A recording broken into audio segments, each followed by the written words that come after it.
Hey everyone, welcome back to our channel. Tonight we've got something really special lined up for you. We decided to do something. Well, something a bit risky. We've all heard the stories, the rumors, but we wanted to see for ourselves. So we spent an entire night inside the old, abandoned mansion on the outskirts of town. You know, the one that's supposed to be haunted?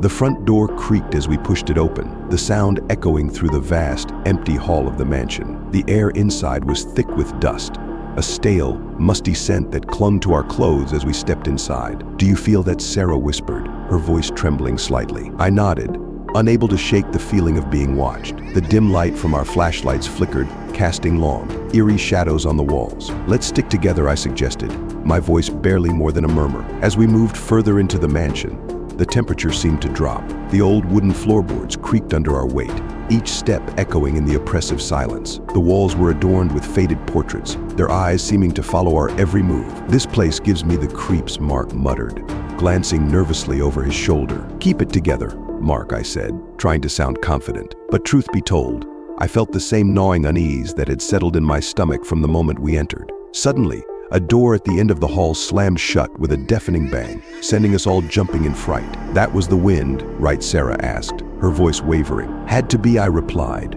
though my heart was pounding in my chest. We cautiously approached the door, each of us tense, expecting the worst. The door creaked open as I reached for the handle, revealing a dark, narrow staircase leading down into what could only be the basement. "Are we really doing this?" Mark asked, his face pale. "We have to. We've come this far," I said, swallowing the lump in my throat. The descent into the basement felt like a journey into the abyss. The steps were steep and uneven, and the darkness seemed to close in around us as we went deeper. Our flashlights struggled to penetrate the gloom, revealing only glimpses of what lay ahead. At the bottom of the stairs, the basement opened up into a large, cavernous space. Old furniture was scattered about, draped in dusty sheets. Cobwebs hung from the ceiling like ghostly veils. But it was the cold that struck me the most, the kind of cold that seeped into your bones, that made your breath visible, even in the dim light. "Look over there," Sarah said, pointing to a large, old-fashioned mirror standing against one wall. It was the only object not covered in dust or cobwebs,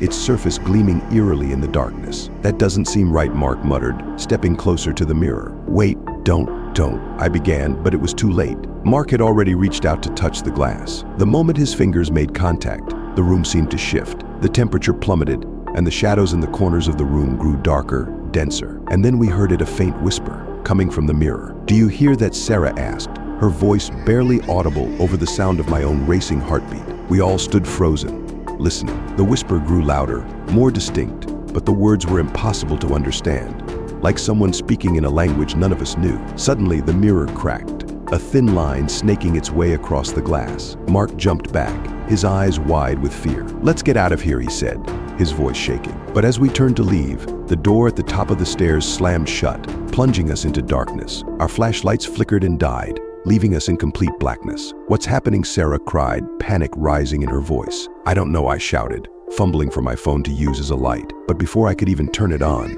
the whispering started again, louder this time, echoing around us from every direction. And then, out of the darkness, we saw them, figures, barely visible, moving toward us. Their eyes glowed faintly, like dim embers in the blackness. "This is getting wild," I muttered, trying to keep my voice steady as I backed away. But there was nowhere to go. The figures were closing in, their whispers growing louder, more insistent. "What do they want?" Mark asked, his voice barely more than a whimper. "I don't know," I replied, frantically searching for an escape. As the figures drew closer, I could make out their faces, pale, gaunt, with hollow eyes that seemed to stare right through me. They reached out with skeletal hands, their touch like ice against my skin. And then, just as suddenly as it started, the whispering stopped. The figures vanished, leaving us alone in the darkness once more. "What just happened?" Sarah asked, her voice trembling. "I don't know," I said, my mind racing, "but we need to get out of here now." We scrambled up the stairs, desperate to escape the cold, the darkness, the whispers. But when we reached the top, the door wouldn't budge.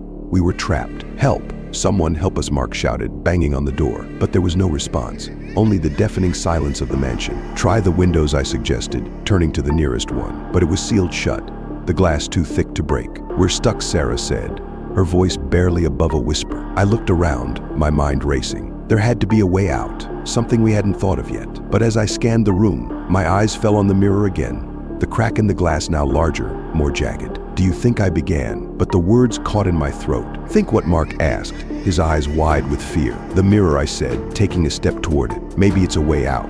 "Are you crazy?" Sarah asked, grabbing my arm. "We don't even know what that thing is." "I know," I said, pulling away from her grip. "But we have to try something." I reached out, my hand trembling as I touched the glass. The moment my fingers brushed against it, I felt a jolt, like electricity coursing through my veins. The room seemed to spin, and for a moment I thought I was going to pass out.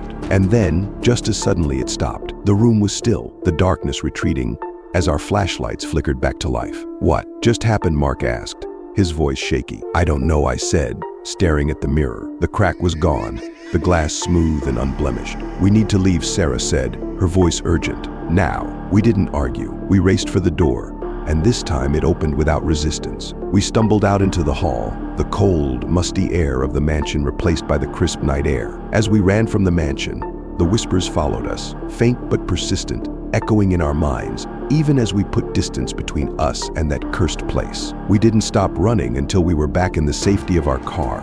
The mansion nothing but a dark silhouette in the distance. "Let's never speak of this again," Mark said, his voice hoarse. "Agreed, Sarah," and I replied in unison. But as we drove away, I couldn't shake the feeling that we hadn't truly escaped. That somehow, the mansion and whatever haunted it would find a way back into our lives. Have you ever experienced something like this? Share your own spooky stories in the comments below. And don't forget to like, subscribe, and hit that notification bell for more tales of terror.